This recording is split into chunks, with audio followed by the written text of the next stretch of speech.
సందర్భంలో 6 గ్యారంటీలు 420 హామీలు ఇచ్చి అధికారంలోకి వచ్చిన తర్వాత 420 రోజులు ఈ రోజుకి అవుతుంది అధికారంలోకి వచ్చి. ఈ 420 రోజుల్లో కూడా 420 హామీలలో ఒక హామీ కూడా పూర్తి చేయలేదు.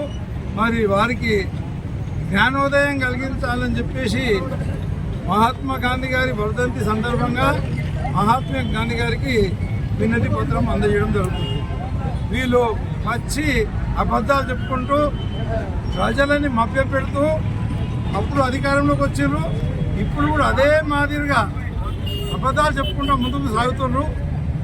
ఎన్ని వాగ్దానాలు ఎన్నిసార్లు చెప్పిందంటే ముఖ్యంగా ఒక 4-5 ఐటమ్స్. ఇప్పుడు మొన్ననే సంక్రాంతికి ఇందిరమ్మ ఇండ్లు ఇస్తాము, సంక్రాంతికి రైతు భరోసా ఇస్తాము, సంక్రాంతికి ఇందిరమ్మ ఆత్మీయ భరోసా ఇస్తాము, సంక్రాంతికి కొత్త రేషన్ కార్డులు ఇస్తామని లేటెస్ట్గా చెప్పిన మాటలే ఉన్నాయి.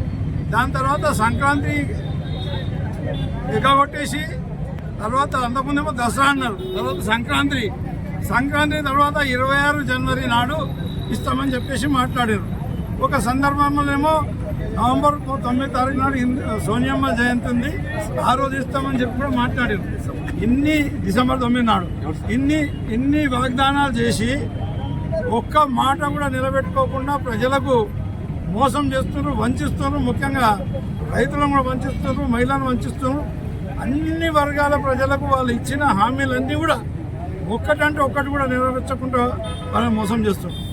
ఇక్కడికి వెళ్ళి ప్రజలని ఇంకా భ్రమలలో పెట్టి వాళ్ళని వాడుకుందాము, స్థానిక సంస్థల ఎన్నికలు వాడుకుందాము, ఎమ్మెల్సీ ఎన్నికలు వాడుకుందాము, మున్సిపల్ ఎన్నికల్లో వాడుకుందామనే ఒకటే ఏకైక ఉద్దేశంతో రకరకాల నాటకాలు ఆడుకుంటూ వాళ్ళు ముందుకు పోతున్నారు.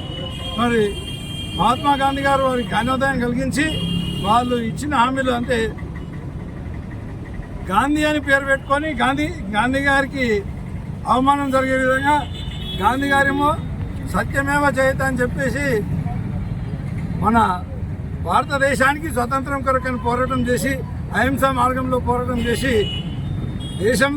దేశానికి స్వతంత్రం సాధించుకుంటే ఈ దుర్మార్గులు గాంధీ అని పేర్లు పెట్టుకొని తెలంగాణ రాష్ట్రంలోకి వచ్చేసి సోనియా గాంధీ ఒక డిక్లరేషన్ చేస్తుంది, రాహుల్ గాంధీ ఒక డిక్లరేషన్, ప్రియాంక గాంధీ ఒక డిక్లరేషన్ చేస్తారు.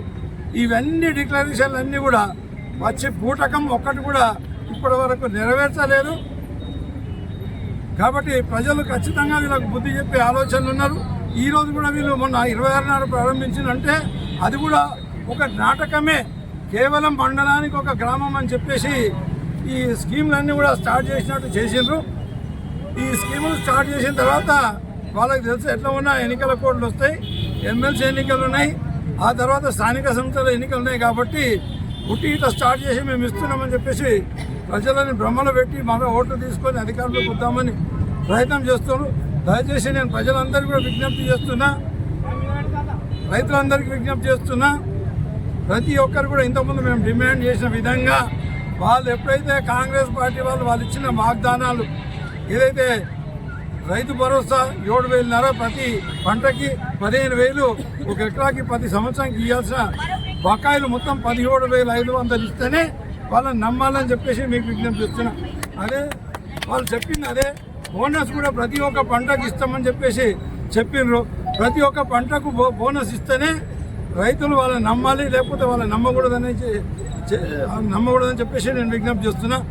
రైతు మన ఇందిరమ్మ ఆత్మీయ భరోసాని పేర్లు అయితే మంచి పెడతారు, ఇందిరమ్మ, సోనియమ్మ, రాజీవ్ గాంధీ, అది ఇది అన్ని పేర్లు అన్ని మంచిగా పెడతారు. ఆ ఇందిరమ్మ ఆత్మీయ భరోసాలు ఏం చెప్పిందంటే ప్రతి ఒక్క కూలివాడికి 12,000 రూపాయలు ప్రతి సంవత్సరానికి ఇస్తామని అన్నారు.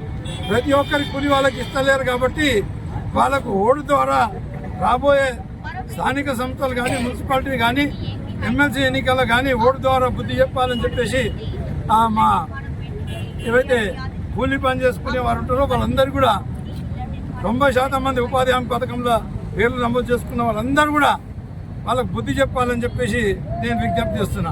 ఇందిరమ్మ ఇండ్లు కూడా ప్రతి ఒక్కరికి ఇస్తామని చెప్పి మాట ఇచ్చారు. ఈరోజు ఏమంటున్నారు, లిస్టు మొత్తం ప్రతి ఊర్లో పోయి నీ ఊర్లో 200 ఇండ్లు ఇగో ఆన్లైన్ అయిపోయినాయి, ఇవి శాంక్షన్ అయిపోయినాయని చెప్పేసి అబద్ధాలు చెప్తున్నారు. మీకు దమ్ముంటే మీరు నీతి నిజాయితీ గల వ్యక్తులైతే అటు రేవంత్ రెడ్డి గారు కానీ ఇక్కడ సురేష్ షెట్కర్ గారు కానీ లేకపోతే సంజీవ్ రెడ్డి గారు ఎమ్మెల్యే గారు కానీ మీకు దమ్ముంటే మీరు నిజాయితీగా ఉంటే మేము ఏ రకంగా అయితే ఆన్లైన్లో అన్ని పేర్లు పెట్టినామో మీరు ఆన్లైన్లో శాంక్షన్ లిస్ట్ పెట్టాలని చెప్పేసి వాళ్ళకి విజ్ఞప్తి చేస్తున్నా. ప్రజలకు మోసం చేయకండి, భ్రమలు పెట్టకండి. ఏ ఊరికి ఎన్ని మంజూరు ఇచ్చారో చెప్పండి. మీరు ఇంతకుముందు ఏవైతే 26 నాడు ప్రారంభించారో అక్కడ కూడా పచ్చి అబద్ధాలు చెప్పారు. రాపార్తీకి వెళ్ళి అక్కడ లిస్టులో ఉన్నాయని శాంక్షన్ అయినాయని చెప్పిర్రు. అదే మాదిరిగా జూకల్కి వెళ్తే అక్కడ శాంక్షన్ అయ్యని చెప్పిర్రు. ఇరక్పల్లికి వెళ్తే అక్కడ శాంక్షన్ అయినాయని చెప్పిర్రు. గణపూర్కి వెళ్తే అక్కడ శాంక్షన్ అయినాయని చెప్పిర్రు. ఈ రకంగా అన్ని మండలాల్లో కూడా ఒక్కో గ్రామం తీసుకుంటే ఇతరమైన లిస్టు ఏదైతే ఆన్లైన్ చేస్తున్న అప్లికేషన్ పెట్టుకున్నారో ప్రతి ఒక్కరికి మంజూరైందని చెప్పారు. మీరు ఒకవేళ చేసి ఉంటే, మీకు చిత్తశుద్ధి ఉంటే, నిజాయితీ ఉంటే, మీరు అబద్ధాలు మాట్లాడకపోతే మీరు ఇమీడియట్గా వాళ్ళందరికీ మంజూరు పత్రాలు ఇవ్వాలి. అదే మాదిరిగా మంజూరు కాని వాళ్ళందరికీ కూడా మీరు ఏ రకంగా అయితే మాట ఇచ్చారో ఆ రకంగా ప్రతి ఒక్కరు కూడా ఇండ్లు మంజూరు చేయాలని చెప్పేసి నేను విజ్ఞప్తి చేస్తున్నాను. రేషన్ కార్డుల విషయంలో కూడా రేషన్ కార్డులు మంజూరు చేస్తున్నామని మాట్లాడారు.